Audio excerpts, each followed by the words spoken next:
মাদক বিরোধী অভিযানে 500 বোতল ভারতীয় ফেনসিডিল ফেয়ারডেল স্কাপ সিরাপ জব্দ করলেন বিজিবি।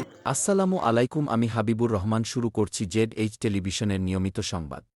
5 জুলাই লালমনিরহাটের হাতীবান্ধার পূর্ব আমঝোল, কুড়িগ্রামের ফুলবাড়ী থানার পূর্বটারি এবং রাতে রাদিতমারি থানার কর্ণপুর নামক স্থানে বিজিবি 3টি পৃথক বিশেষ অভিযান পরিচালনা করে মাদকদ্রব্য উদ্ধার করেন। গোয়েন্দা সূত্রে তথ্য পান বিজেপি মাদক চোরা কারবারিরা সীমান্ত দিয়ে মাদক চোরাচালান করবে।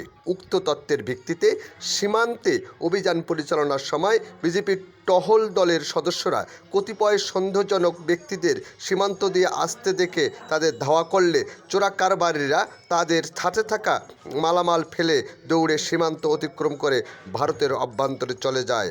পরবর্তীতে ঘটনাস্থলে তল্লাশি করে ভারতীয় ফেনসিডিল 293 বোতল, ফেয়ারডেল সিরাপ 50 বোতল ও স্কাপ সিরাপ 171 বোতল জব্দ করেন। লালমনিরহাট ব্যাটালিয়ন 15 বিজিপি এর অধিনায়কের পক্ষ থেকে জানানো হয়, জব্দকৃত ভারতীয় ফেনসিডিল, ফেয়ারডেল ও স্কাপ সিরাপের সর্বমোট আনুমানিক মূল্য 2,05,600 টাকা। লালমনিরহাট জেলা প্রতিনিধির তথ্যচিত্রে নিউজ ডেস্ক, ZH টেলিভিশন।